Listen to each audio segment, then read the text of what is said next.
Okay, now you saw there's going to be some temperatures in the 40s next week. The cooler temperatures are slowly going to creep in, and that can be bad news for those plants. Our Dirt Dude, Steve Smith, here with us.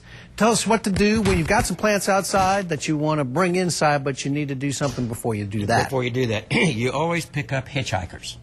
You know, in my case, I get ant farms, and I was just dipping over to see if the snails and slugs are still under there. I tried to get them off before I brought them in. And people are always complaining about fungus gnats, so we'll just get right to it. What I would suggest, and we got a little bit of time, I always tell people to try to start the first of the month, but here it is, you know, the middle of the month. So you've got some time. There are some slug baits out there that I would suggest kind of putting around the base of the pots to try to start warding them off. In the case of ant farms, you can take 7 Dust, which has been real common in Tulsa gardens for people to use on their vegetables. Sprinkle it liberally on the top of the soil. The systemic granules, which I brought up here before, is really good about keeping insects off later on. Being a systemic, the plant eventually absorbs it, so insects that want to feed on it later on, it'll help keep those things off.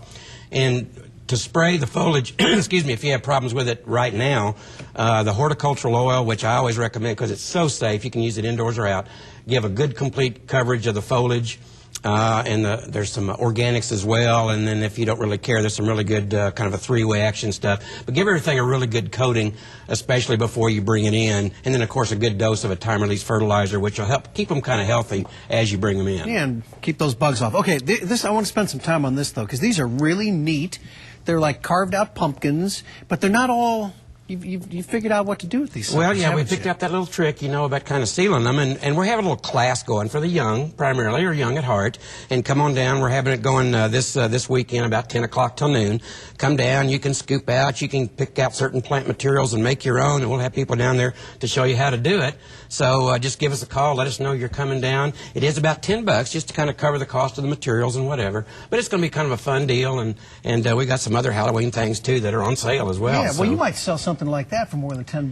Oh yeah, 20, maybe 25 so bucks. that's kind of a good deal. Oh sure, and you're gonna have some fun. So that's in Southwood. Yeah, and it'll last a couple 3 weeks if you treat the pumpkin. You know, you talked about we're putting some Vaseline yeah, in to kind of seal it off in there so it doesn't rot on you. So yeah, come on down, come say hi. I'm usually down there. Yeah, that's going to be tomorrow between 10. Saturday, yes, between 10 and 12. Fantastic. Yeah. All right, Steve Smith. Hey, this is a good thing to do. Otherwise, you're going to have those creepy crawlies all over your house, yes. right? Oh, yeah.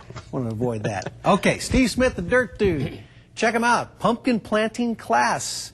$10, but it's worth it, really, because you're going to take something home that's going to be pretty and would cost you more than that. All right, that's all the time we have, my friend. All right, good. Great to see you. See you Thank next you week. very much. Appreciate it.